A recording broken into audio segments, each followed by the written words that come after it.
ان طول صلاۃ الرجل وقصر خطبته مئنۃ من فقہہ، اگر خطبہ مختصر ہو اور نماز طویل ہو تو یہ اس کی سمجھداری کی علامت ہے۔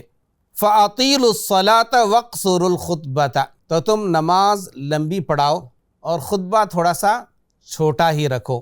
وَإِنَّ مِنَ الْبَيَانِ سِحْرًا، اور بہت سارا بیان ایسا ہوتا ہے جس میں جادو جیسی کیفیت ہوتی ہے۔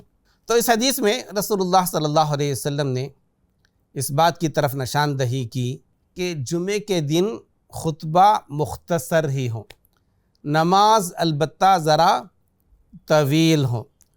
اور یہ جو خطبہ مختصر ہونے کا مطلب یہ نہیں کہ صرف ایک دو جملے کہہ کر یا صرف 5-7 منٹ میں خطبہ مکمل کر لیا جائے اور اس کے بعد نماز شروع کر دی جائے، ایسی بات نہیں، بلکہ اس کا مطلب یہ ہے کہ عام طور پر جو تقریریں ہوتی ہیں، بیانات ہوتے ہیں، ان میں مخصوص لوگ جمع ہوتے ہیں، تو ذرا تقریر لمبی ہو جائے تو کوئی فرق نہیں پڑتا۔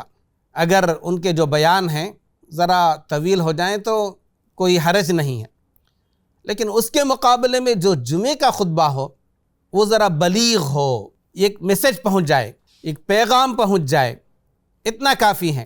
تفصیل میں جانا اور گھنٹوں خطبے دینا یہ صحیح نہیں ہے۔ اور نماز طویل ہو اس کا یہ مطلب نہیں کہ اتنی طویل ہو کہ لوگ حرج میں پڑ جائیں، نہیں، ایسی بات نہیں، بلکہ ظہر میں جو عام طور پر اس وقت پڑھی جاتی ہیں، جمعے کے دن جمعے کی نماز پڑھی جاتی ہیں، ظہر کی نماز جتنی طویل ہوتی ہے اس سے زیادہ طویل ہو جمعے کی نماز۔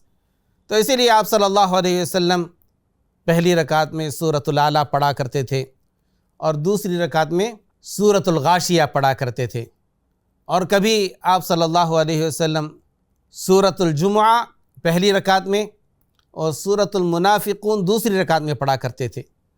تو اس طرح سے عام طور پر جو نماز اس وقت کے پڑھی جاتی ہیں اس کے مقابلے میں جمعے کی نماز ذرا طویل ہو جاتی ہے۔ مرسی ٹی وی کے مزید ویڈیوز کے لیے ہمارے چینل کو سبسکرائب کریں اور بیل آئیکن کو کلک کرنا نہ بھولیں۔ جزاک اللہ خیر۔ مرسی ٹی وی، پیغام رحمت۔